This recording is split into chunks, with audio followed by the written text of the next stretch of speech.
Assalamualaikum warahmatullahi wabarakatuh. Perkenalkan, saya Rizka Nabila Zenia Putri, Prodi Pendidikan IPA, Fakultas Keguruan dan Ilmu Pendidikan, Universitas 11 Maret.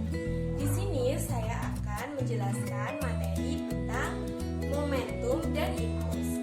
Langsung saja, yang pertama ialah momentum. Momentum didefinisikan sebagai perkalian antara massa benda dengan kecepatan benda. Momentum muncul karena ada benda bermassa yang bergerak.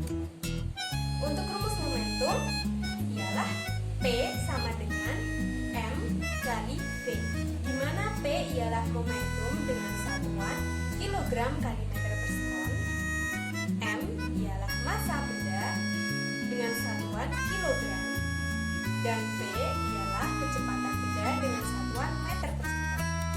Jadi dapat disimpulkan bahwa semakin besar momentum, maka semakin besar pula massa dan kecepatannya. Sebaliknya, semakin kecil massa dan kecepatan, maka semakin kecil pula momentumnya. Berikut ini ialah contoh soal untuk momentum. Seorang anak dengan berat badan 110 kg berlari dengan kecepatan tetap 72 km per jam. Berapakah momentumnya? Nah, diketahui massa beratnya ialah 110 kg. Kecepatannya ialah 72 km per jam. Jadi kita jadikan meter per sekon dulu. 72.000 per 3.600 sama dengan 20 meter per sekon. Langsung kita masukkan ke rumus P sama dengan M kali V, di mana massanya ialah 110 dikali kecepatannya ialah 20 sama dengan 2.200 kg kali meter per sekon. Jadi momentum yang dihasilkan anak tersebut sebesar 2.200 kg kali meter per sekon. Selanjutnya, impuls. Impuls adalah hasil dari perkalian gaya dengan selang waktu. Impuls bekerja di awal sehingga membuat benda bergerak dan memiliki momentum.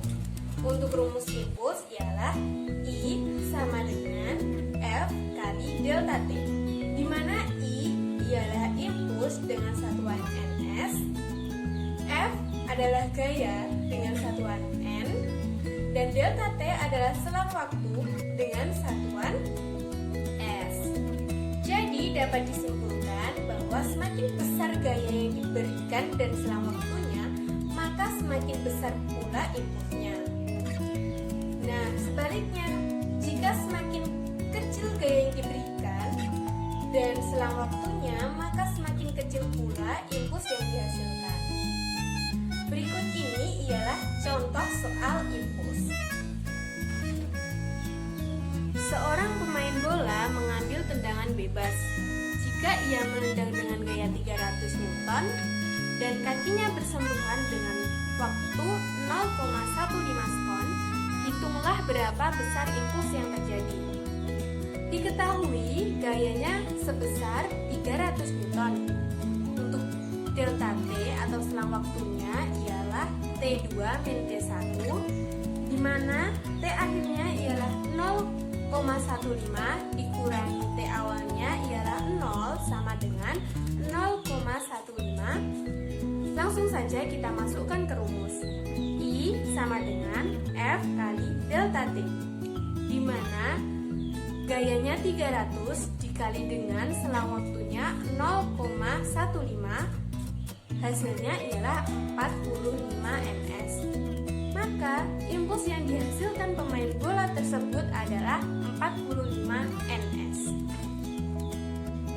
Selanjutnya, hubungan antara momentum dan impuls.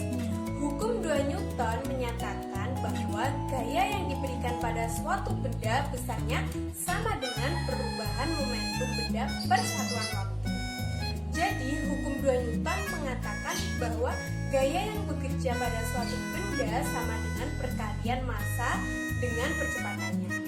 Apabila rumus momentum dimasukkan ke rumus impuls, maka I sama dengan F dikali delta T, di mana gayanya ialah massa dikali percepatan dikali selang waktu, yaitu T2 min T1, sama dengan massa dikali kecepatan per waktu dikali selang waktu, sama dengan M kali V2 min M kali V1, sehingga I sama dengan M dikali V2 min V1.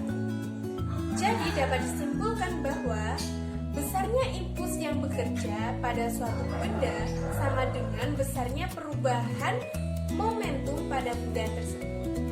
Berikut ini adalah contoh soal hubungan antara momentum dan impuls. Sebuah bola ditendang dengan massa 200 gram dan menggelinding ke arah timur dengan kecepatan 2 meter per sekon dan ditendang dalam waktu 0,1 sekon, sehingga kecepatannya akan menjadi 8 meter per sekon pada arah yang sama. Maka tentukanlah sebuah gaya yang diberikan kaki dari penendang terhadap bola. Diketahui massa bendanya 200 gram. Kita ubah dulu ke dalam bentuk kilogram menjadi 0,2 kilogram. Untuk kecepatan awal atau V1-nya ialah 2 meter per sekon, kecepatan akhir atau V2-nya 8 meter per sekon, sedangkan selang waktunya 0,1 sekon. Yang ditanya adalah gaya atau F-nya.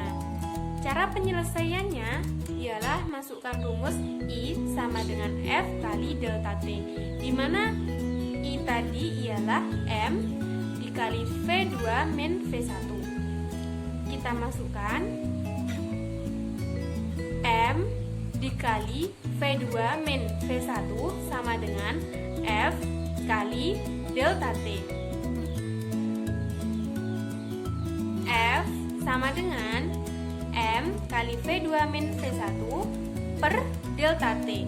F sama dengan, langsung kita masukkan angkanya 0,2 dikali 8 dikurangi 2 per 0,1.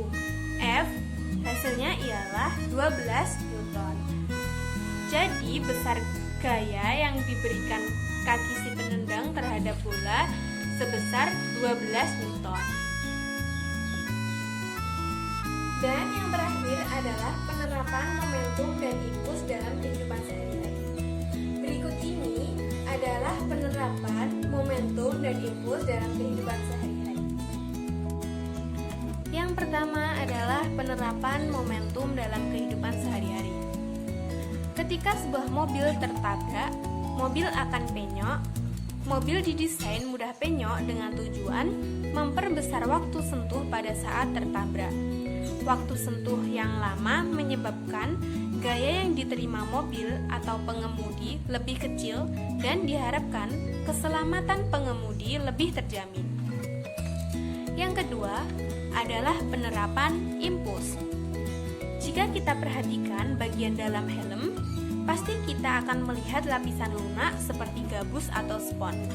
Gunanya untuk memperlama waktu kontak seandainya kepala terbentur ke aspal ketika terjadi tabrakan.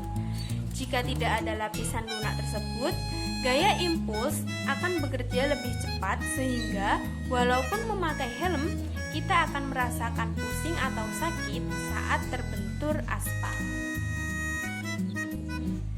Demikian materi momentum dan impuls yang saya sampaikan. Semoga bermanfaat. Sekian, terima kasih. Wassalamualaikum warahmatullahi wabarakatuh.